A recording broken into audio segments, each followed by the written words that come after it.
यहाँ से स्टार्ट करेंगे। बीपीएससी का यहाँ पर केजीएस का टेस्ट नंबर यहाँ पर 17, या बोल सकते हो फुल लेंथ पेपर पहला, ठीक है 17, और यहाँ पर फुल लेंथ पेपर पहला होगा। इसका हम लोग पार्ट 1 देख चुके थे कल, ठीक है 75 क्वेश्चन कवर कर लिए थे। आज करेंगे 76 से 150 क्वेश्चन तक इसको कवर करके टेस्ट यहाँ पर 17 को फिनिश कर लेंगे, ठीक है। और फुल लेंथ पहला ये आगे आते स्टार्ट करते हैं, क्वेश्चन देखते हैं। और हम लोग ने आज देखा है एडुटेरिया का फुल लेंथ यहाँ पर पहला, वो भी एनसीईआरटी का फुल पहला टेस्ट है, काफ़ी इंपॉर्टेंट पेपर है वो एनसीईआरटी का, और फुल पेपर है, ठीक है। आते क्वेश्चन नंबर आते हैं 76 से स्टार्ट करते हैं, क्वेश्चन को देखते हैं। 76 क्वेश्चन है, इसमें बोला है 16वें वित्त आयोग की सिफारिश के अनुसार 2026 से 31 की अवधि के लिए केंद्रीय करों के विभाज्य पूल में बिहार के लिए कितने प्रतिशत की हिस्सेदारी सिफारिश की गई है। आंसर क्या होगा, 76 का आंसर हो जाएगा 9.95%, इसका सही आंसर होगा, ठीक है। 15वें वित्त आयोग में करीब 10% थी, 16वें वित्त आयोग में 9.95 और यहाँ पर बताई गई है। क्वेश्चन नंबर 77 है, 77 क्वेश्चन है, बिहार की अर्थव्यवस्था के संबंध में विचार करना है। 2026-27 के लिए बिहार का सकल राज्य घरेलू उत्पाद जो है जीएलटीपी वर्तमान मूल्यों पर लगभग 13.1 लाख करोड़ होने का अनुमान है। पहली बात करेक्ट है। सेकेंड, 24-25 में बिहार के जीएलटीपी जो है उसमें मूल स्तरों पर पिछले वर्ष की तुलना में 6.6% वृद्धि का अनुमान होगा। ये बात गलत है, क्योंकि 6.6% का वृद्धि का अनुमान नहीं बल्कि 8.6 का अनुमान देखा गया है। ओनली 1 करेक्ट है यहाँ से, दूसरा गलत होगा। एक यहाँ से आंसर है 77 का। 78 नंबर क्वेश्चन है, 78 नंबर, बिहार 2026-27 बजटीय आवंटन के संबंध में विचार करना है। समग्र शिक्षा अभियान के लिए 12,107 करोड़ की राशि आवंटित की गई है। 178 का पहला स्टेटमेंट करेक्ट है। सेकेंड, महिला सशक्तिकरण के लिए 9,052 करोड़ आवंटित किए गए हैं। सेकेंड बात यहाँ से ये भी करेक्ट है। तीसरा, वीवी रामची जो के लिए 1890 करोड़ आवंटित किए गए हैं। 78 का पहला तीसरा क्या होगा, तीसरी बात यहाँ से ये भी करेक्ट है। तीनों बातें सही है, 1 2 3 डी। क्वेश्चन नंबर 79 है, 79 नंबर है, बिहार बजट 2026-27 के बारे में विचार करना है। संशोधित अनुमानों के अनुसार 26-27 में राजस्व अधिशेष जीएलटीपी का 0.1 और 2025-26 में राजस्व घाटा जीएलटीपी का 6.7 का अनुमान होगा। 79 का पहला स्टेटमेंट करेक्ट है। सेकेंड, संशोधित अनुमानों के अनुसार 25-26 में राजकोषीय घाटा जीएलटीपी का 11.8% रहने का अनुमान है। ये बात भी करेक्ट है। दोनों बातें यहाँ से सही होगी। आंसर क्या होगा, आंसर यहाँ से इसका 79 का डी करेक्ट है। पूछा गलत कौन सा है, तो कोई गलत नहीं है, दोनों बातें सही हैं। क्वेश्चन नंबर 79 हो गया। 80 नंबर, नालंदा विश्वविद्यालय के संबंध में विचार करना है। 1393 में मोहम्मद बिन बख्तियार खिलजी के आक्रमण के दौरान नालंदा विश्वविद्यालय को नष्ट कर दिया गया था। पहला 80 का पहला स्टेटमेंट यहाँ से गलत है, क्योंकि नालंदा विश्वविद्यालय 1193 में मोहम्मद बिन बख्तियार खिलजी के नेतृत्व में आक्रमण के दौरान नष्ट कर दिया गया था। और बख्तियार खिलजी एक तुर्क सैन्य कमांडर था जिसने कुतुबुद्दीन ऐबक के अधीन कार्य किया था, और वह तुर्क मूल खिलजी की जनजाति से संबंधित था, ठीक है। पहला यहाँ से गलत हो जाएगा, राइट। 1193 होगा, 1393 नहीं होगा। सेकेंड बात है, 1811 से 12 में फ्रांसिस बुकानन हैमिल्टन द्वारा नालंदा के स्थल को विद्वानों के संज्ञान में लाया गया था। सेकेंड बात सही होगा। तीसरा, प्राचीन नालंदा विश्वविद्यालय को पुनर्जीवित करने का प्रस्ताव पूर्व राष्ट्रपति डॉक्टर एपीजे अब्दुल कलाम द्वारा प्रस्तुत किया गया था। तीसरी बात यहाँ से एकदम करेक्ट है। चौथा, प्राचीन नालंदा पुरातात्विक अवशेषों को 2016 में यूनेस्को के विश्व धरोहर स्थल के रूप में अंकित किया गया था। चौथी बात यहाँ से ये भी करेक्ट है। आंसर क्या होगा, आंसर हो जाएगा आपका दूसरा, तीसरा, चौथा करेक्ट है। 80 का आंसर बी। 81 नंबर है, 81, भारत में निम्नलिखित में से कौन सी संस्थाएं जमा प्रमाण पत्र सीडीएस जारी कर सकती है। आंसर क्या होगा, 81 का करेक्ट आंसर यहाँ से हो जाएगा। क्या होगा, 81 का सही आंसर यहाँ से होगा ये सी स्टेटमेंट करेक्ट है। 1 3 4 मतलब अनुसूचित वाणिज्यिक बैंक, आरबीआई द्वारा अनुमानित अखिल भारतीय वित्तीय संस्थान, और चौथा क्षेत्रीय ग्रामीण बैंक। 1 3 4 81 का आंसर सी। 82 नंबर क्वेश्चन है, क्वाड के विलिंगटन घोषणापत्र के बारे में विचार करना है। ये हिंद प्रशांत में प्रशिक्षण के लिए समुद्री पहल की परिकल्पना करता है। पहला क्या होगा, 82 का पहला स्टेटमेंट यहाँ से क्या होगा, ये करेक्ट है। सेकंड, इसने क्वाड कैंसर मून शॉट का पहल का प्रस्ताव रखा था। सेकंड बात क्या होगी, सेकंड बात भी करेक्ट है इसकी। तीसरी, इसने एक स्थायी क्वाड सचिवालय की स्थापना की है। ये बात गलत है, क्योंकि विलिंगटन घोषणापत्र ने स्थायी क्वाड सचिवालय की स्थापना नहीं की है। क्वाड बिना किसी संधि आधारित संस्थागत ढांचे के स्थायी सचिवालय के भारत, ऑस्ट्रेलिया, जापान, संयुक्त राज्य अमेरिका उसके बीच एक अनौपचारिक रणनीतिक साझेदारी के रूप में काम करता है, ठीक है। गलत पूछा है तो 3, गलत होगा। क्वेश्चन नंबर 83, निम्नलिखित में से कौन सी डिजिटल पहल शासन से संबंधित शिक्षण संस्थान और संसाधन और सर्वोत्तम प्रथाओं की पहुंच प्रदान करने के लिए साझाकरण संस्थागत बनाने का प्रयास करती है? आंसर क्या होगा 83 का? एक करेक्ट आंसर होगा अमृत ज्ञान कोष इसका सही आंसर होगा। अमृत ज्ञान कोष भारत सरकार द्वारा मंत्रालय विभाग और सार्वजनिक संस्थानों में ज्ञान साझा करने की संस्थागत संघ बनाने को लेकर के शुरू किया गया था एक डिजिटल मंच होगा।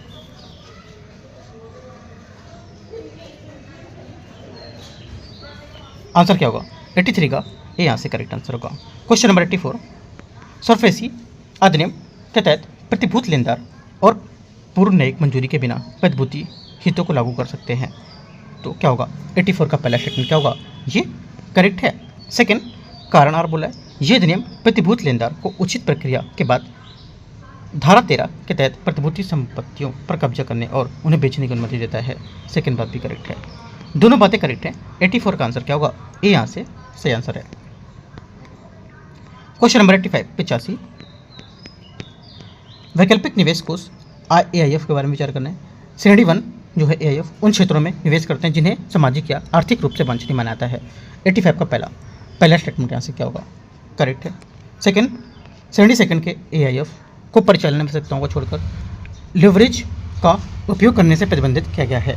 सेकंड बात क्या होगी? सेकंड बात यहाँ से ये भी करेक्ट है। तीसरा बोले श्रेणी 3 के AIF डेरिवेटिव से जुड़ी निवेश रणनीतियों के माध्यम से लेवरेज का उपयोग कर सकते हैं। तीसरी बात भी करेक्ट है। तीनों बातें यहाँ से सही है। आंसर 1, 2, 3, श्रेणी 1, श्रेणी 2 और श्रेणी 3 के जो वैकल्पिक निवेश है उसके बारे में तीनों बातें सही है। Answer D. 86 नंबर है माइटोकॉन्ड्रियल रिप्लेसमेंट थेरेपी MRT के बारे में विचार करना है, कौन सा सही होगा? पहली बात है ये एक प्रकार की सहायक प्रजनन तकनीक है जिसका उपयोग माइटोकॉन्ड्रियल प्रकारों को फैलने से रोकना होता है। 86 का पहला स्टेटमेंट यहाँ से करेक्ट है। सेकेंड बात यहाँ से प्रो न्यूक्लियर ट्रांसफर निषेचन से पहले माइटोकॉन्ड्रियल प्रतिस्थापन किया जाता है। सेकेंड बात क्या होगी? सेकेंड बात यहाँ से इसका स्टेटमेंट गलत हो जाएगा। सेकेंड गलत है, ठीक है, पहला इसका करेक्ट था। तीसरा है MRT के माध्यम से पैदा हुए बच्चों में 3 व्यक्ति की अनुवांशिक सामग्री आ सकती है। तीसरा क्या होगा? तीसरा यहाँ से करेक्ट है, ठीक है। चौथा, माइटोकॉन्ड्रियल बीमारियां आमतौर पर पिता की वंशावली विरासत से मिलती है। चौथी बात करते हैं कि माइटोकॉन्ड्रियल DNA लगभग विशेष रूप से मातृवंश के माध्यम से प्रसारित होती है क्योंकि शुक्राणु में मौजूद माइटोकॉन्ड्रियल आमतौर पर निषेचन के बाद भ्रूण में योगदान नहीं करते हैं। आंसर क्या होगा? चौथा गलत है और दूसरा गलत है। 1 और 3 करेक्ट है, सही पूछा है तो 1 और 3। 87 नंबर क्वेश्चन है, इसमें मूल्य निम्नलिखित शब्दों उनके विवरण पर विचार करना है। जीवंश प्रोडक्ट्स अधिक दक्षता से समग्र संसाधन खपत बढ़ सकती है। पहला क्या होगा? पहला करेक्ट है। सेकंड, सोलो पैराडॉक्स तकनीकी प्रगति हमेशा अनुपातिक पर उत्पादकता को लाभ होता है। सेकंड बात गलत है क्योंकि अर्थशास्त्री रॉबर्ट सोलर से जुड़ा सोलो पैराडॉक्स जो होता है इसमें जो कथन है अपोजिट बात कर रहा है इसकी। ये इस अवलोकन को संदर्भित करता है कि सूचना प्रौद्योगिकी में हुई प्रगति तुरंत उत्पादकता और आंकड़ों को प्रदर्शित नहीं करता है, ठीक है। सेकंड गलत है। तीसरा यहाँ पर है अल्फा फोल्ड प्रोटीन की त्रिआयामी 3D संरचनाओं का अनुमान लगाता है। तीसरी बात करेक्ट है। चौथा, C2S जो स्केल है ये कोशिकीय स्तर पर जैविक अंतरक्रियाओं की व्याख्या करने के लिए डिजाइन किया गया है। चौथी बात करेक्ट है। 3, 4 और 1 सही होगा, ए नंबर। क्वेश्चन नंबर 88 आयताकार जो अपवाह है प्रतिरोध के संबंध में विचार करना है। ये भ्रंशित और संधियुक्त चट्टानी क्षेत्रों में विकसित होता है। 88 का पहला स्टेटमेंट क्या होगा? करेक्ट है। सेकंड, इसमें जलधाराएं संरचनात्मक नियंत्रण के कारण समकोणीय मोड प्रदर्शित करती हैं। सेकंड बात क्या होगी? सेकंड बात भी करेक्ट है। भिन्न श्रेणी आयताकार अपवाह प्रतिरोध दर्शाती हैं। तीसरी बात भी करेक्ट है। तीनों बातें सही है। 88 का आंसर 1, 2, 3 डी। क्वेश्चन नंबर 89 हैली के तापीय ढांचे के आधार पर जब समुद्र से स्थल की ओर चलने वाली गर्म हवा और आर्द्र वायु धारा पर्वत श्रृंखलाओं और पठारों जैसे संरचनात्मक बाधाओं से टकराती हैं तो भौतिक प्रक्रियाओं का कौन सा क्रम घटित होता है? आंसर हो जाएगा ये घटित होता है आरोहण, संतृप्ति, संघनन और वर्षण। डी यहाँ से सही आंसर होगा, ठीक है, क्योंकि यहाँ पर जब नम और गर्म वायु धारा पठारों से जैसे संरचनात्मक बाधाओं से टकराती हैं तो ये एक पर्वतीय उत्थान नामक उष्मागत की प्रक्रियाओं को निश्चित क्रम से गुजारती हैं, ठीक है। Answer D. क्वेश्चन नंबर 90 है एक सक्रिय अल नीनो चरण के दौरान क्षेत्रों और उनसे संबंधित जो मौसम संबंधी विसंगति है उसके बारे में विचार करना है। तटीय पेरू और चिली में भारी वर्षा होती है। पहला क्या होगा? 90 का पहला स्टेटमेंट यहाँ से करेक्ट है। सेकंड, पूर्वी ऑस्ट्रेलिया और इंडोनेशिया में सूखे की स्थिति उत्पन्न होती है। सेकंड भी करेक्ट है, दोनों बातें सही है। आंसर सी यहाँ से 90 का करेक्ट आंसर होगा। 91 नंबर है, उष्णकटिबंधीय चक्रवात के निर्माण के संबंध में विचार करना है। कौन सा परिस्थिति इसके लिए भौगोलिक परिस्थितियाँ आवश्यक होंगी? 91 में पहली बात, वे केवल महासागरों पर विकसित होते हैं। पहली बात क्या होगी? करेक्ट है, ठीक है, पहली बात सही हो जाएगी। सेकेंड बात है, वे अपनी ऊर्जा संघनन गुप्त ऊष्मा से प्राप्त करते हैं। सेकेंड बात क्या है? सेकेंड बात भी करेक्ट है, वे तब विकसित होते हैं जब गर्म और आर्द्र वायु की विशाल और निरंतर आपूर्ति होती है। तीसरी बात क्या होगी? तीसरी बात भी करेक्ट है। चौथा, एक स्थिर या अस्थिर मान सकते हो, स्थिर नहीं, ये एक अस्थिर ऊर्ध्वाधर ताप संरचना होनी चाहिए। ये बात क्या होगी? चौथी वाली, ये बात करेक्ट है, क्योंकि क्षोभ मंडल में एक अस्थिर ऊर्ध्वाधर तापमान प्रोफाइल होना अत्यंत महत्वपूर्ण है, क्योंकि अस्थिरता का अर्थ होता है कि वायुमंडलीय ताप ऊंचाई के साथ साथ तेजी से गिरता है और ये समुद्र की सतह पर उठने वाले गर्म और नम हवा को बिना रुके ऊपर उठने देता है। आंसर क्या होगा? सभी बातें करेक्ट है। 91 का आंसर 1, 2, 3, 4 डी करेक्ट है। 92 नंबर क्वेश्चन है 92, मुख्य रूप से ऊपरी गंगा मैदान में पाई जाने वाली इस क्षेत्र में औसत वार्षिक वर्षा 75 से 150 सेंटीमीटर बीच होती है। जुलाई में यहाँ पर औसत तापमान 25 से 40 होता है, जबकि जनवरी का तापमान 17 से 25 होता है। तो यहाँ पर किस की बात कर रहा है परिच्छेद में? ये बात कर रहा है 92 में। करेक्ट आंसर हो जाएगा इसका उप आर्द्र महाद्वीपी की बात कर रहा है। उप आर्द्र महाद्वीपी की यहाँ पर बात कर रहा है, सी यहाँ से करेक्ट आंसर होगा, ठीक है। क्वेश्चन नंबर 93 आते हैं।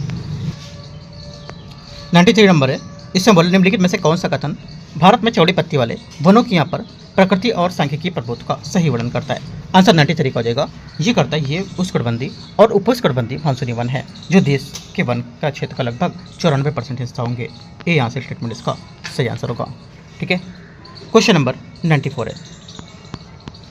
94 नंबर है, जलगतिक क्रिया है ना, जलगतिक जो क्रिया उसके संबंध में विचार करना है। इसमें बोला नदी के जल का बल और यांत्रिक अपरदन शामिल होता है। पहली बात क्या होगी? 94 का पहला स्टेटमेंट यहाँ से करेक्ट होगा। सेकंड, पदार्थों के अपरदन एवं परिवहन के लिए इसमें अवसाद भार की आवश्यकता होती है। सेकंड बात गलत है, क्योंकि हाइड्रोलिक क्रिया को अपरदन उत्पन्न करने के लिए अवसाद भार की आवश्यकता नहीं होती है और ये पूरी तरह से जल के दबाव और कर्षण पर निर्भर करती है, ठीक है। ओनली वन करेक्ट है, आंसर एक यहाँ से सही होगा, लेकिन गलत पूछा है तो दो। क्वेश्चन नंबर 95, अमीनपुर झील जो है उसके बारे में विचार करना है। ये जैव विविधता विरासत स्थल का दर्जा प्राप्त करने वाला भारत का पहला जल निकाय होगा। 95 का पहला करेक्ट होगा।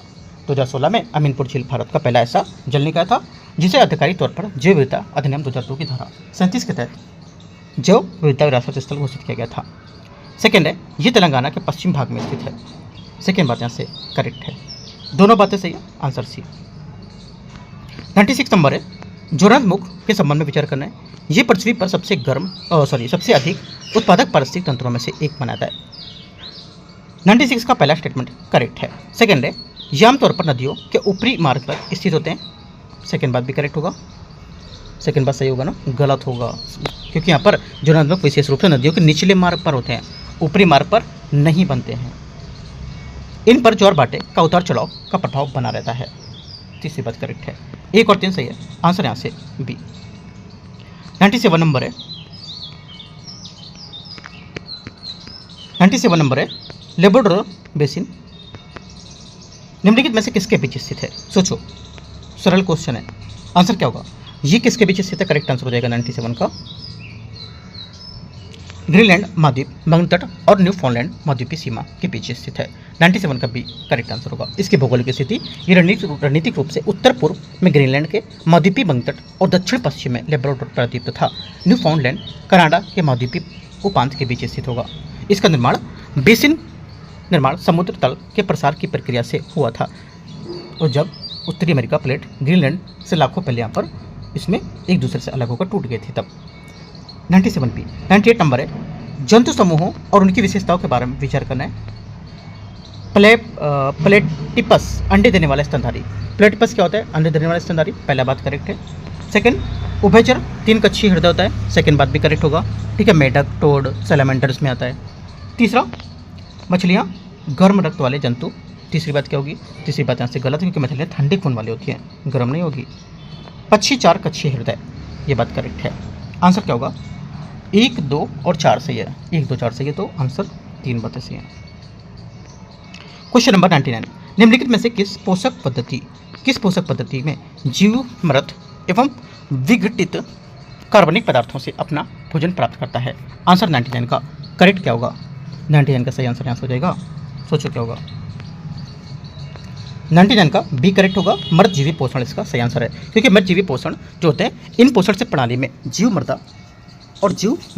और सड़ने वाले, विघटित होने वाले कार्बनिक पदार्थों में अपना पोषक तत्व प्राप्त करते हैं और वे जटिल कार्बनिक पदार्थों को सरल और घुलनशील पदार्थों में विघटित करने के लिए अपने शरीर में बाहर पाचक एंजाइम स्रावित करते हैं, जिसे वे बाद में अवशोषित कर लेते हैं। और इसके समान उदाहरण कवक, मशरूम, ब्रेड मोल्स, यीस्ट और मिट्टी बैक्टीरिया शामिल होती है। ठीक है, याद रखना है। क्वेश्चन नंबर 100 है, एक धारदार चाकू, ठीक है, कुंद चाकू की तुलना में बेहतर काटता है, मुख्य रूप से क्यों? क्योंकि आंसर हो जाएगा, क्योंकि यहाँ पर इसमें कम क्षेत्रफल के कारण अधिक दबाव डालता है, इसलिए। ठीक है, क्योंकि यहाँ पर तेज चाकू ज़्यादा असरदार ढंग से काटता है, क्योंकि उसका सतह क्षेत्रफल जो होता है, सरफेस एरिया होता है, काफ़ी कम होता है, जिससे यहाँ पर वस्तु के कहीं ज़्यादा दबाव डालेगा। 100 का बी करेक्ट होगा। क्वेश्चन 101 है, 1 जनवरी 2020 को बुधवार था, तो 1 जनवरी 2021 को कौन सा सप्ताह का दिन आएगा? 1 जनवरी 2021 को कौन सप्ताह सा कौन सा दिन आएगा? ये दिन था। आंसर 101 का करेक्ट आंसर क्या होगा? 101 का आंसर हो जाएगा यहाँ से शुक्रवार होगा। क्वेश्चन नंबर 102 है, एक निश्चित कूट भाषा में कैट को FDW, डॉग को GRJ लिखा जाता है, उसी में बर्ड को कैसे लिखा जाएगा? 102 का आंसर क्या होगा? 102 का करेक्ट आंसर ELUG लिखा जाएगा, ए नंबर। आगे आते हैं क्वेश्चन 103, रवि अपने घर से चलना शुरू करता है और पूर्व की ओर 5 किलोमीटर चलता है, फिर वह बाएं मुड़ता है, 3 किलोमीटर चलता है, फिर वह बाएं मुड़ता है, 5 किलोमीटर चलता है। अपने प्रारंभिक बिंदु से कितनी दूरी पर औसत दिशा में है? आंसर क्या होगा? 103 का करेक्ट आंसर 3 किलोमीटर उत्तर की ओर स्थित होगा, ए यहाँ से सही आंसर होगा। ए क्या होगा यहाँ से? करेक्ट आंसर है। क्वेश्चन नंबर 104, कौन सा विकल्प दिए गए यहाँ पर सही क्रम को दर्शाता है, जैसा कि यहाँ पर अंग्रेजी शब्दकोश में दिखाई देगा? आंसर क्या होगा? 104 का करेक्ट आंसर यहाँ से हो जाएगा, ये ए करेक्ट है। इसमें से 5, 2, 3, 4, 1 इसका आंसर होगा। ठीक है, मतलब स्पेस, ठीक है, स्पेयर, स्पीक, स्पीड और स्प्लेश। 105 नंबर है, अंग्रेजी वर्णमाला में समूह की स्थिति के आधार पर निम्नलिखित में से 3 अक्षर समान समूह में है, एक अलग, इसमें से बेमेल है कौन सा? आंसर 105 का करेक्ट हो जाएगा क्या? C PRTO इसका सही आंसर होगा। ठीक है, PRTO 16, 18, 20, 21, अंतिम अक्षर 1 है, 2 नहीं होगा। क्वेश्चन नंबर 106, कितनी धनराशि 5% के साधारण ब्याज की दर से 4 वर्षों में 1320 हो जाएगी? आंसर क्या होगा? 106 का करेक्ट आंसर हो जाएगा। अगर P + P × 20/100 तो 1 = 1.2P, जब 1.2P को निकालेंगे 1320 तो P इक्वल हो जाएगा 1100, इसका करेक्ट आंसर होगा। ठीक है, 106 का आंसर क्या होगा? C करेक्ट है। 107 नंबर क्वेश्चन है। 107 है, एक दुकानदार किसी वस्तु को 480 रुपये में बेचकर 20% की हानि उठाता है, 20% लाभ कमाने के लिए उसे कितनी कीमत पर बेचना चाहिए? 107 का सही आंसर हो जाएगा 720 रुपये। 480 SP हो गया इसका। ठीक है, हानि कितनी है? 20%, CP कितना? 480। ठीक है, तो हानि SP कितना हो जाएगा? 480/0.8। ठीक है, 20% लाभ के लिए 16 × 1.2, राइट, तो 720 रुपये। तो आंसर क्या होगा? 107 का C करेक्ट आंसर है। 108 नंबर है, 12 वस्तुओं का क्रय मूल्य 9 वस्तुओं के विक्रय मूल्य के बराबर है, लाभ प्रतिशत या हानि प्रतिशत क्या होगा? लाभ प्रतिशत पूछ रहा है फिलहाल, तो लाभ ही बताना होगा कितना होगा। तो आंसर क्या होगा? 108 का आंसर हो जाएगा 4 - 3/3 × 100, शॉर्ट फॉर्म है। ठीक है, आंसर क्या होगा? SP - CP/CP × 100 ये लगाओगे तो आंसर 33.3 आंसर का करेक्ट आंसर होगा। 109 नंबर है, किस वार्षिक साधारण ब्याज पर 2000 रुपये का 3 वर्ष में 2600 रुपये हो जाएगा? 109 का करेक्ट आंसर B 10% इसका सही आंसर होगा। ठीक है, 110 नंबर है, 5000 रुपये पर 10% वार्षिक दर से 2 वर्षों का चक्रवृद्धि ब्याज वार्षिक संयोजन क्या होगा? करेक्ट आंसर 110 का हो जाएगा, ये होगा आपका 1050 रुपये, 1050 रुपये। ठीक है, 110 का आंसर है, राइट। क्वेश्चन नंबर 111, लोक अदालतों के संबंध में निम्नलिखित पर विचार करना है। देखते हैं इसको। पहला, इन्हें विधिक सेवा प्राधिकरण अधिनियम 1987 द्वारा वैधानिक दर्जा दिया गया था। 111 का पहला स्टेटमेंट करेक्ट है। क्या होगा? सही है। लोक अदालत के निर्णय के खिलाफ अदालत में अपील की जा सकती है। सेकेंड बात क्या होगी? सेकेंड बात गलत है, क्योंकि लोक अदालत का निर्णय दीवानी अदालत के निर्णय के समान मानाता है और ये अंतिम और पक्षों पर बाध्यकारी होता है और इसके विरुद्ध किसी भी अदालत में अपील नहीं की जा सकती है। इसमें कोई भी अदालती शुल्क नहीं लिए लगता है। आंसर 111 का ए करेक्ट होगा।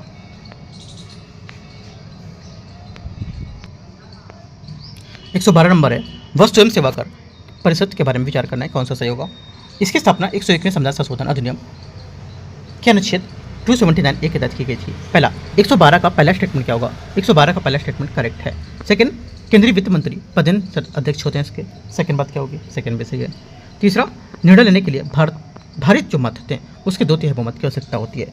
तीसरी बात गलत है, क्योंकि परिषद का निर्णय उपस्थित और मतदान करने वाले सदस्यों के भारित मतों के कम से कम 3/4 बहुमत से लिया जाता है, ना कि 2/3 से। और इस भार का निर्धारण में केंद्र का जो कुल मत है वो डालने का 1/3 होता है, जबकि जो सभी सदस्य होते हैं, सभी राज्य के सदस्य होते हैं, उनका मत 2/3 होता है। ठीक है, याद रखना है। आंसर क्या होगा? आंसर यहाँ से 1 2 करेक्ट है। क्वेश्चन नंबर 113, राष्ट्रीय जांच एजेंसी के संबंध में विचार करना है। इसका गठन राष्ट्रीय जांच एजेंसी अधिनियम 2008 के तहत किया गया था। 113 का पहला सही है। सेकंड, ये राज्य सरकार की पूर्व सहमति के बिना अनुसूचित अपराध की जांच करती है। सेकंड बात भी करेक्ट होगी। दोनों बात करेक्ट है राष्ट्रीय जांच एजेंसी के बारे में, और इस एजेंसी के मामले में सुनवाई इस उद्देश्य की ये गठित विशेष न्यायालय की स्थापना के द्वारा की जाती है और अपील उच्च न्यायालय में की जा सकती है। राष्ट्रीय जांच एजेंसी संशोधन अधिनियम 2019 ने इसके कार्यक्षेत्र को विस्तृत करते हुए अंतर्राष्ट्रीय कानून को अधीन रहते हुए भारत के बाहर किए गए अनुसूचित अपराधों की जांच की अनुमति दी थी। सी करेक्ट है। 114 नंबर है, अनुच्छेद 310 के अंतर्गत प्रसाद पर्यंत सिद्धांत के संबंध में कौन सा कथन यहाँ पर इसमें सही होगा? ये ब्रिटिश कॉमन लॉ प्रणाली से लिया गया है। पहला 114 का पहला स्टेटमेंट करेक्ट है। सेकंड, ये अनुच्छेद 311 के तहत प्रदान किए गए सुरक्षा उपायों के अधीन होगा। सही है। ये सर्वोच्च न्यायालय और उच्च न्यायालय के न्यायाधीशों को लागू होता है। तीसरी बात गलत है, क्योंकि सर्वोच्च न्यायालय और उच्च न्यायालय के न्यायाधीशों पर मुख्य चुनाव आयुक्त, नियंत्रक मालिका परीक्षक तथा संघ लोक सेवा के अध्यक्ष और सदस्यों पर प्रसाद पर्यंत का सिद्धांत लागू नहीं होता है। इन सभी को कार्यकाल की सुरक्षा प्राप्त होती है। 1 2 करेक्ट है। 115, निम्नलिखित पर विचार करना है। सिद्धांत और यहाँ पर नीति मूल विचार इससे क्या होंगे? पहला बोला है यहाँ से गुजराल सिद्धांत। गुजराल सिद्धांत क्या होगा कि गुजराल 1996 में प्रतिपादित गुजराल सिद्धांत में भारत में पड़ोसी आचरण को 5 सिद्धांत निर्धारित किए थे। ठीक है, उसमें से जो हमारा आंसर हो जाएगा ये होगा छोटे पड़ोसी के साथ व्यवहार में गैर पारस्परिकता। पंचशील क्या होगा? पंचशील आपको देगा यहाँ से ये शांतिपूर्ण सैव अस्तित्व का पंच सिद्धांत। आगे यहाँ पर कनेक्ट सेंट्रल एशिया नीति, मध्य एशियाई गणराज्यों के मध्य संबंधों को मजबूत करना। चौथा एक ट्रेड पॉलिसी, इसकी लुक पॉलिसी पुनर्संरचना। करेक्ट आंसर 115 का एक करेक्ट हो जाएगा यहाँ से सही आंसर।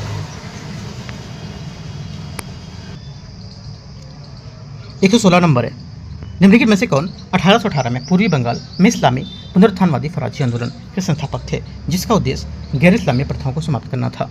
116 का आंसर क्या होगा? हाजी शरीयतुल्लाह इसका सही आंसर होगा। हाजी शरीयतुल्लाह ने अरब से लौटने के बाद 1818 में फराजी आंदोलन की स्थापना की थी। अरब में उन्होंने इस्लामी धर्मशास्त्र और धार्मिक प्रथाओं का अध्ययन करते हुए कई वर्ष बिताए थे। फराजी शब्द अरबी भाषा के शब्द फराइज से बना है, जिसका अर्थ है इस्लाम द्वारा निर्धारित अनिवार्य कर्तव्य। ये यहाँ से करेक्ट आंसर है। 117 नंबर क्वेश्चन है, इसमें बोला 18वीं शताब्दी की भारतीय पारंपरिक शिक्षा के संबंध में निम्नलिखित में से कथनों पर विचार करना है। देखते हैं इसको। पहला बोला है इसमें भौतिक और प्राकृतिक जो विज्ञान है, ठीक है, इसमें इसका अध्ययन शामिल नहीं था। पहली बात क्या होगी? पहली बात करेक्ट है। सेकंड, उच्च हिंदू शिक्षा संस्कृत पर आधारित थी और मुख्य रूप से ब्राह्मणों तक ही सीमित थी। सेकंड बात यहाँ से क्या होगी? ये बात ये भी करेक्ट है।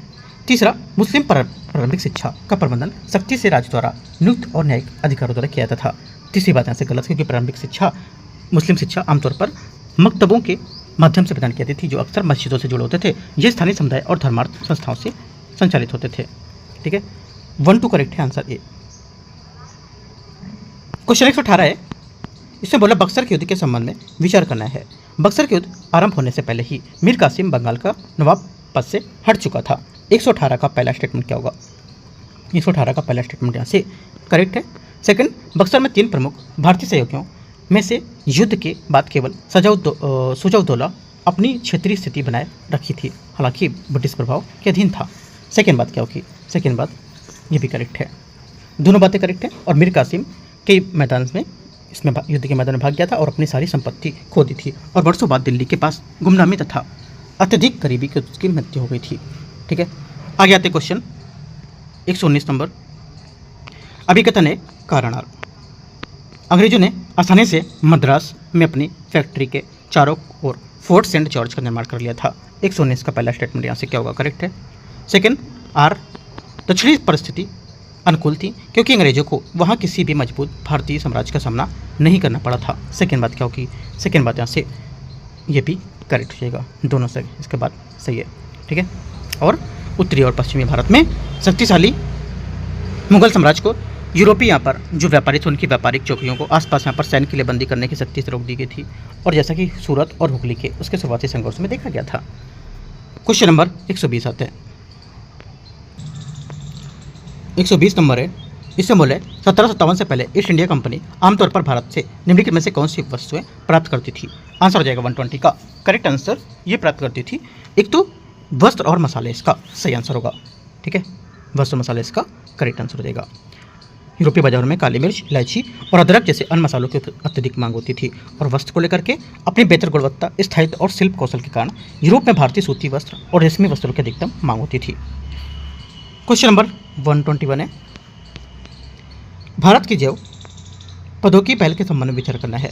Phenome India, CSIR, health cohort, knowledge base, PI check को व्यक्तियों की स्वास्थ्य प्रवृत्ति वक्र पर नजर रखने वाले दीर्घकालिक अध्ययन के रूप में डिजाइन किया गया है। पहला 121 का स्टेटमेंट करेक्ट है। सेकंड, राष्ट्रीय बायो बैंक पूरी तरह से UK बायो बैंक के मॉडल पर आधारित है, जिसे भारतीय परिस्थिति के लिए कोई भी संशोधन नहीं किया गया है। सेकेंड बात क्या होगी? गलत है, क्योंकि प्रस्तावित नेशनल बायो बैंक की अवधारणा भले UK बैंक या बायो बैंक जैसी जो वैश्विक बायो बैंकिंग पहल से प्रेरित है, लेकिन उसके मॉडल की सीधी नकल नहीं होगी। इसे भारत की विशिष्ट अनुवांशिक विविधता, रोग प्रोफाइल, जनसांख्यिकी संरचना, पारमाणिक परिसंपत्ति तथा सार्वजनिक स्वास्थ्य आवश्यकताओं पर ध्यान रखकर विकसित किया जाएगा। सेकंड गलत है। तीसरा, national bio foundry network bio नीति का एक घटक होगा, ये बात करेक्ट है। 1 और 3 सही है, आंसर यहाँ से बी करेक्ट आंसर होगा। क्वेश्चन 122, वीरांगना दुर्गावती टाइगर रिजर्व जो हाल ही में खबरों में रहा था किस राज्य में स्थित है? 122 का आंसर हो जाएगा, ये स्थित है मध्य प्रदेश, करेक्ट आंसर होगा। ठीक है,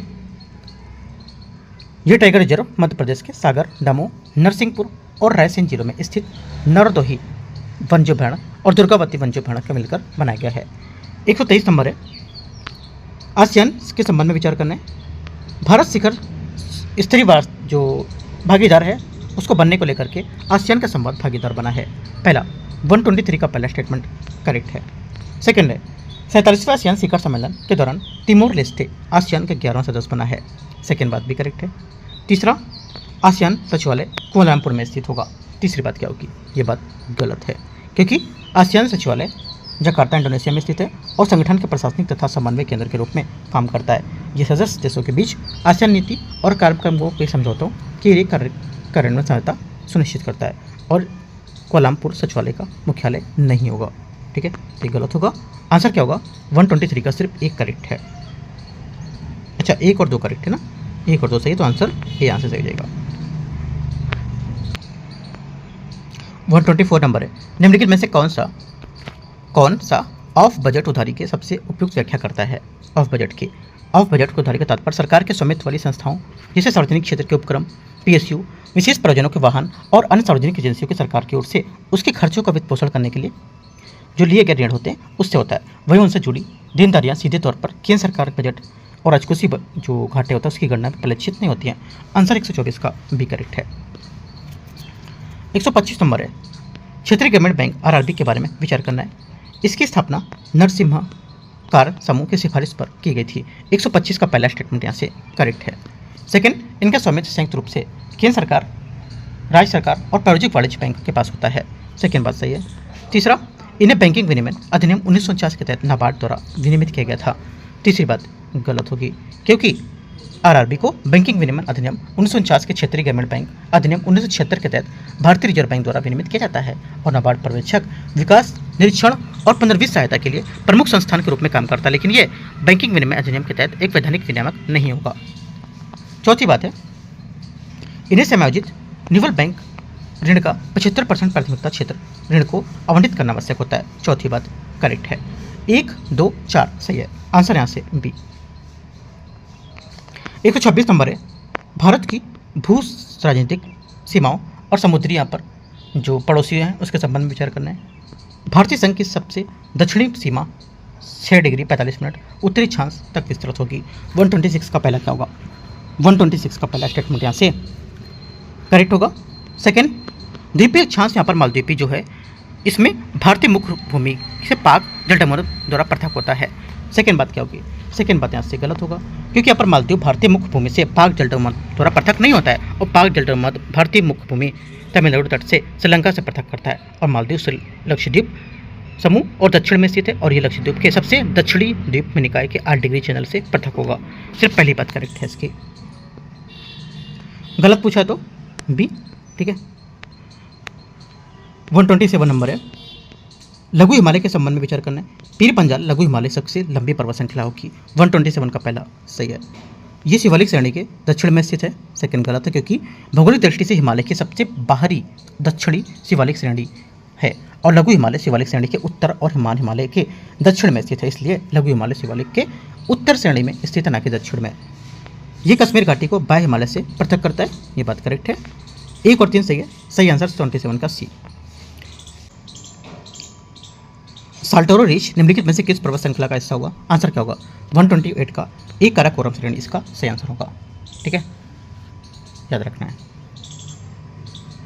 आगे आते क्वेश्चन 129। राजमहल की पहाड़ी और मेघालय पठार के बीच यहाँ पर अवसाद बाद के मुख्य रूप से किसके कारण भर गया था? आंसर क्या होगा? 129 का सी, अनेक नदियों द्वारा नदी निक्षेपण के कारण सी यहाँ से आंसर होगा। राजमहल पहाड़ी छोटानागपुर पठार के पूर्वी किनारे और मेघालय पठार के बीच ओनमन गर्त या भारतीय प्लेट के उत्तर पूर्व की ओर गति करने के दौरान उत्पन्न एक विवर्तनिक भ्रंश के कारण बना था। इस भ्रंश ओनमन से बनने के बाद एक ये खाली नहीं हुआ था और ये भूवैज्ञानिक के समय साथ साथ यहाँ पर धीरे धीरे कई नदियों को विशेष रूप से विशाल गंगा ब्रह्मपुत्र जो नदी प्रणाली उसमें लाए गए भारी जलोढ़ अवसादों को लेकर भरा था। इस प्रक्रिया में नदी निक्षेपण के रूप में जाना जाता है। आंसर 129 का सी करेक्ट है। 130 इसमें बोले किसी जल संभर विभिन्न भौतिक आकारों को परिभाषित और वर्गीकरण करने के लिए निम्नलिखित में से किसको उपयोग करके मानक स्केल फ्रेमवर्क के रूप में किया जाता है? आंसर 130 का करेक्ट हो जाएगा। इससे हाइड्रोलॉजिकल यूनिट कोड HUC इसका सही आंसर होगा। हाइड्रोलॉजिकल यूनिट कोड विश्व स्तर पर मान्यता प्राप्त एक मानक स्केल ढांचा है जिसका उपयोग वाटर सेट को उसके भौतिक आकार और जल निकासी क्षेत्र के आधार पर वर्गीकृत और परिभाषित करने को लेकर मैप में जारी करते हैं। आंसर 130 का ए करेक्ट है। 131 आते हैं 131। मोहम्मद इकबाल के बारे में निम्नलिखित में से कौन सा कथन है सही को बचाना है? उन्होंने हालात को चुपचाप स्वीकार करने और आलोचना उसकी की थी। ठीक है, पहला क्या होगा? पहला स्टेटमेंट 131 का करेक्ट है। सेकंड, उन्होंने पारलौकिक दृष्टिकोण का समर्थन किया था। सेकंड बात गलत है। सेकंड बात गलत होगी क्योंकि यहाँ पर इकबाल ने पारलौकिक या सन्यासी वैराग्य दृष्टिकोण की वकालत नहीं की थी। इसकी बजाय उन्होंने पूर्ण वैराग्य और निष्क्रियता निवृत्ति खारिज कर दिया था। तीसरा, उन्होंने निरंतर परिवर्तन और सक्रियता पर जोर दिया था। तीसरी बात करेक्ट है। 1 और 3 सही होगा। 132 खानवा के युद्ध से पहले राणा सांगा के संबंध में विचार करना है। उन्होंने मालवा के दौलत खान लोधी को हराया था और कई राजपूत शासकों का समर्थन प्राप्त था और आगरा के आसपास क्षेत्रों में उनका प्रभाव था। तो 132 का सभी बातें यहाँ से इसकी करेक्ट है। डी नंबर स्टेटमेंट करेक्ट होगा। अच्छा, पहला गलत होगा। पहला गलत होगा क्या? राणा सांगा ने गागरोन देखो देख लेते हैं। उन्होंने बोला कि मालवा के दौलत खान लोधी को हराया था। ठीक है, हाँ देखो पहला गलत होगा क्योंकि राणा सांगा ने गागरोन के ऐतिहासिक युद्ध में मालवा के सुल्तान महमूद खिलजी द्वितीय को हराया था, ना कि दौलत खान लोधी को। पहली बात गलत हो जाएगी। 2 और 3 करेक्ट होगा इसका, है ना। 2 3 करेक्ट होगा तो बी यहाँ से आंसर होगा 132 का। ठीक है, पहला गलत है, ध्यान रखना है, बी आंसर होगा। 133 है, किस मुगल शासक ने राणा सांगा के विरुद्ध युद्ध को जिहाद घोषित कर दिया था? आंसर 133 का हो जाएगा बाबर इसका सही आंसर। बाबर ने राजपूत संघ के खिलाफ समर्थन जुटाने के लिए राणा सांगा के विरुद्ध संघर्ष जिहाद धर्मयुद्ध घोषित कर दिया था। जहां इस युद्ध में बात की जा रही थी कि वह खानवा का युद्ध 1527 जो बाबर के राणा सांगा के बीच लड़ा गया था। 133 का ए करेक्ट है। 134 विजयनगर शासकों ने मुख्य रूप से किन दो भाषाओं को संरक्षण दिया था? 134 का आंसर हो जाएगा संस्कृत और तेलुगु सही आंसर होगा इसका। 135 नंबर क्वेश्चन है। 135 क्वेश्चन है, इसमें बोला है मशहूर न्याय जंजीर ए अदल कहाँ लगाई गई थी? आंसर हो जाएगा 135 का करेक्ट आंसर हो जाएगा ये आगरा का किला इसका सही आंसर होगा। और ये घंटियों से जड़ी एक सोने की जंजीर थी जो किले के लेकर नदी तक यहाँ पर तट पर जानी थी और कोई भी पीड़ित व्यक्ति बिना किसी मध्यस्थ बिचौलिए के सीधे सम्राट का ध्यान आकर्षित तौर पर यहाँ पर मांगने के लिए जंजीर खींचकर कर सकता था। ठीक है, याद रखना है। 135 भी 136 नंबर है। वित्तीय वर्ष 2025-26 के लघु वित्त बैंक है उसके बारे में लागू यहाँ पर जो संशोधित प्राथमिकता क्षेत्र है ऋण उसके मानदंड के तहत अनिवार्य ऋण व्यवस्था की कमी को प्राथमिक उद्देश्य क्या है इसके प्राथमिक उद्देश्य है कि ये सुरक्षित और गैर प्राथमिक क्षेत्रों वाले ऋणों के लिए निधियों के अधिक उपयोग की अनुमति प्रदान करता था। बी यहाँ से 136 का क्या होगा सही आंसर होगा। ठीक है, 137 है भारत में जीनोम संपादित जीवों के संबंध में विचार करना है। पहला, जीनोम संपादित चावल की किस्मों में DRR धान, हैंडेड कमला और Pusa DST rice CRISPR Cas तकनीक का उपयोग करके विकसित किया गया है। 137 का पहला स्टेटमेंट क्या होगा? पहली बात यहाँ से 137 का स्टेटमेंट करेक्ट है। सेकंड, चूंकि इन किस्मों में बाहरी DNA नहीं होता है इसलिए इन्हें GM फसलों के वर्गीकृत नहीं किया जाता है। सेकंड बात क्या होगा? सेकंड बात यहाँ से एकदम करेक्ट है भी। तीसरा, LTN 1 और LTN 2 से जुड़े जीनोम संपादन को सभी जीवों के लिए भारत के जैव सुरक्षा नियम से छूट दी गई है। ये बात गलत है, छूट नहीं दी गई है। ठीक है, आंसर क्या 1-2 करेक्ट है, ये आंसर 137 का सही हो जाएगा। 138 है, इसमें बोला बिहार के कितने जिले के मुख्यालय का नाम बिहार के कितने जिलों के मुख्यालय का नाम जिले का नाम जैसा ही है? 138 का आंसर क्या होगा?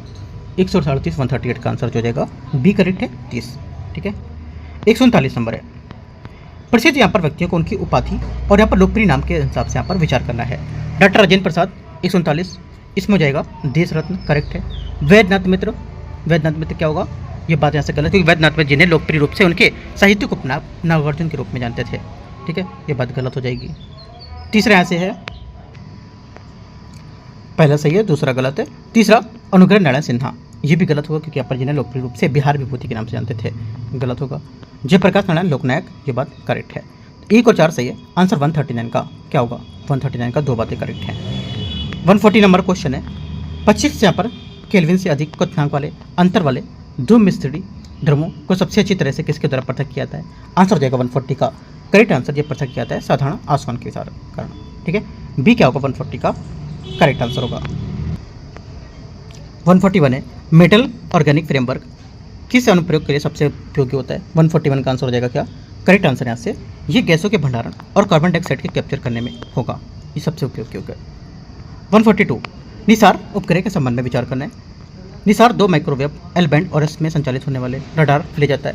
पहला 142 का करेक्ट है। Second, NASA L band radar प्रदान किया है जबकि यहाँ पर इसरो ने एस बैंड रडार प्रदान किया है। सेकंड बात क्या होगी? सेकंड बात यहाँ से ये भी करेक्ट है। निसार JSLV F-16 द्वारा एक भूस्थैतिक कक्षा में स्थापित किया गया था। तीसरी बात क्या होगी? तीसरी बात यहाँ से 142 का ये गलत होगी। सिर्फ 1-2 यहाँ से करेक्ट होगा। आंसर क्या होगा? गलत पूछा तो 3 यहाँ से गलत है, सी। ठीक है, आगे आते क्वेश्चन 143 नंबर। 143 नंबर क्वेश्चन है, टेक्नोलॉजी प्रोजेक्ट और उनके अपर विवरण के बारे में विचार करना है। ग्लूकोस-9 ठीक है, ग्लूकोस-9 यहाँ पर जो होगा ये क्रिस्पर प्रोटीन जो जीन एडिटिंग के दौरान प्रकाश शोधित करता है। अल्फा जीनोम क्या करता है? देखो जो अल्फा जीनोम है ये आपका मोनो DNA म्यूटेशन क्या जो अक्सर इसका क्या है अनुमान लगाएगा, सही बात है। बायो EMU1 प्रोटीन के सभी तरह के कॉन्फ़िगरेशन का अनुमान लगाता है। तीसरी बात भी करेक्ट है। 1 2 3 सभी करेक्ट है। आंसर यहाँ से तीनों ही यहाँ पर इसका 143 का करेक्ट हो जाएगा। 144 है, SASCI योजना के संबंध में विचार करना है। इसका मकसद देश में मशहूर पर्यटक केंद्रों और वैश्विक मानकों के अनुरूप विकसित करना होगा। 144 का पहला स्टेटमेंट यहाँ से करेक्ट है। सेकंड, इस योजना के तहत प्रोजेक्ट्स को संबंधित यहाँ पर राज्य सरकारों द्वारा लागू किया जाएगा। सेकंड बात भी करेक्ट होगा। तीसरा, इस योजना का संचालन संस्कृति मंत्रालय द्वारा किया जाता है।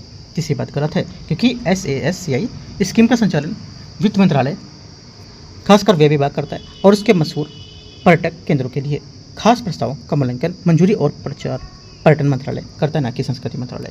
1-2 करेक्ट होगा। आगे क्वेश्चन आते हैं 145, 145 आर्थिक सर्वेक्षण 2025-26 के बारे में विचार करना है। वित्त वर्ष 2027 के लिए भारत की वास्तविक GDP विकास दर 6.8 से 6.7.2 के दायरे में रहने का अनुमान है।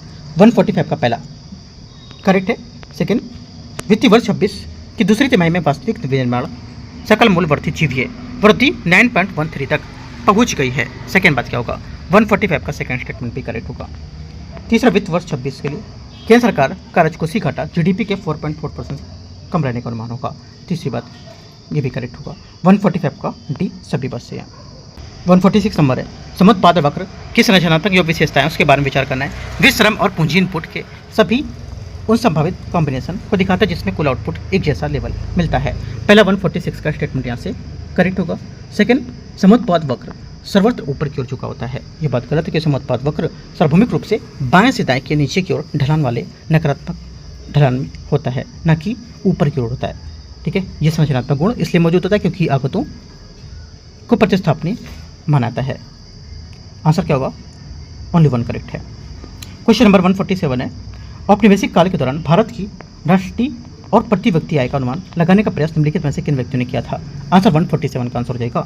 ये किया था, एक तो Dadabhai Naoroji, William Digby, RC Desai, Findlay Shirras. इसका आंसर होगा डी यहाँ से करेक्ट आंसर 147 का। 148 नंबर है, आर्थिक नीति सुधार के यहाँ पर बारे में विचार करना है।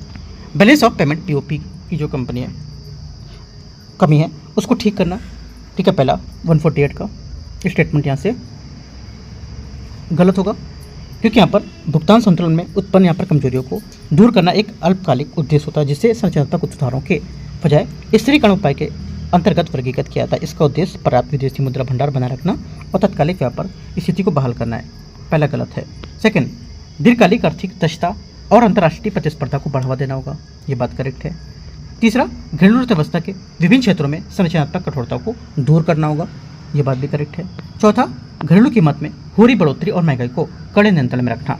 ये बात गलत है क्योंकि यहाँ पर बढ़ती घरेलू कीमतों में मुद्रास्फीति को नियंत्रित रखना एक अल्पकालिक लक्ष्य होता है, जिसे भुगतान संतुलन को ठीक करने के साथ साथ स्थिरीकरण उपाय को वर्गीकृत किया जाता है, और ये कोई संरचनात्मक सुधार नीति नहीं होगी। 1 और 4 गलत है। आंसर क्या होगा? 1 और 4 गलत है, 2 और 3 करेक्ट होगा। पूछा है कि यहाँ पर कितने सही होंगे, है ना? 148 का आंसर डी, 2, 3। क्वेश्चन नंबर 149, 149 नीचे दिए गए यहाँ पर ट्रांजैक्शन पर विचार करना है। पहचानना कि यहाँ पर किन के लिए कौन सा भुगतान संतुलन चालू खाते में दर्ज किए जाते हैं। 149 पहली बात है, पहले बोला है यहाँ से इसमें किसी भारतीय IT फर्म द्वारा अमेरिकी क्लाइंट को सॉफ्टवेयर सेवाओं का निर्यात करना।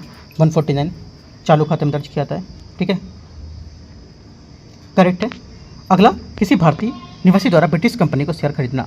ये पूंजीगत खाते में होता है, ना कि चालू खाते में। गलत होगा। विदेशी काम करने वाले व्यक्तियों में कामगारों द्वारा भारत का अपने परिवारों में भेजी गई धनराशि, ये क्या होगी? चालू खाते में होगी।